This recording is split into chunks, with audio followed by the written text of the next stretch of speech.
and hopefully tonight he'll give us an idea how he believes we can seize the future. Don, I want to ask you, the White House just tweeted out a photo of President Obama, as they put it, making the final touches to his speech, a sort of behind-the-scenes look at the man before he goes to the Capitol to actually deliver those remarks. And I want to ask you about the optics in an event like this. How important is it that this kind of photo gets out there? How important is it that he shakes hands with the right people and makes the right motions and shows the right emotion tonight?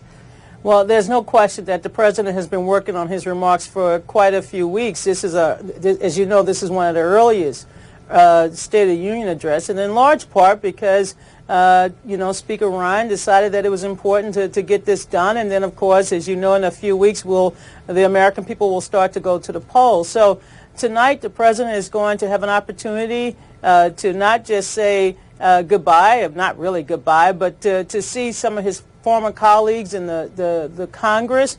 But as you know, he's invited a lot of special guests. I had an opportunity to meet a couple of them earlier today. One of them was a young man who was a hero in stopping a terrorist attack in Paris on the train. He also is going to have you know, people from everyday life who will also sit in a box with Mrs. Obama. So the optics are very important. The message, of course, tonight could not be more challenging for the president in his final year. But still, I think the president has a long list of accomplishments. He should be proud of his effort. And as you know, and I say this personally, this is the final address of the first black president of the United States of America. And I think there's another special reason tonight that I'm interested in hearing, just in terms of how he sees the future and what we all can do to make this a better country once he's out of office next year. Well, Donna, speaking of that future, as much as this is about President Obama solidifying his legacy to some degree, it is about what he still sees as issues to address on his to-do list. So what are some of those top issues that you think he'll touch on tonight? Well, he's going to talk to Congress about his trade deal that he would like them to pass, and he also believed that Congress might be poised to take on a very thorny but very important issue, criminal justice reform.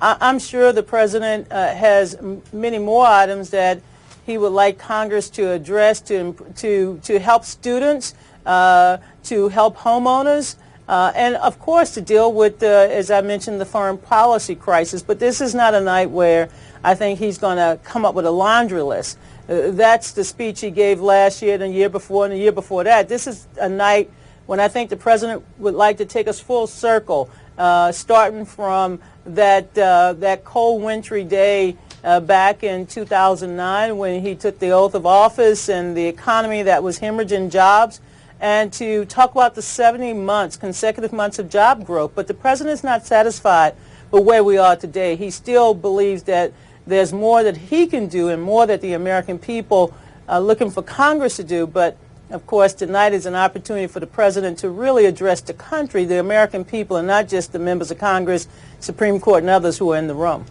Donna, you've been such an eyewitness to power, and I'm thinking of, in that photo, it looked like Ben Rhodes was just exhausted there. How many hours go into a State of the Union preparation like this?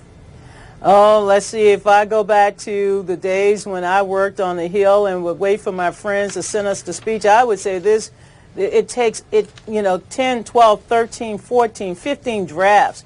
The president looks at it, the staff go back, the president, I mean, last night when I had a dinner with Valerie Jarrett, the senior aide to President Obama, she said he was still making changes.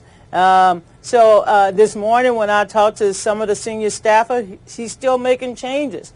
So this is a president who is hands-on, who likes to sort of put it in the kind of vernacular, the kind of language, the rhythm that he likes to speak to the American people. And I'm sure tonight we're going to hear a very strong, a very emotional, but a very inspirational address from the President of the United States. Now, Donna, we're so grateful for your time, but I cannot let you get away without asking you a question about the 2016 elections. Now, we know this is a man who is not concerned with running for re-election, but is there any way that references to either the Republican candidates or even the Democratic ones cannot make their way into his speech tonight, veiled or otherwise? Well, I think his tone, the tone that he set tonight, the tone of trying to still bring people together, trying to inspire us to reach our higher angels. That's the tone he wants to set tonight. That's the tone I'm sure, would like to see on the campaign trail, but he's not going to address the so-called the competition to replace him. He's going to talk to the American people about what our best, the fact that we still have some challenges to meet and how best we can secure a better future, more prosperous future for all Americans and a safer future. That's the president.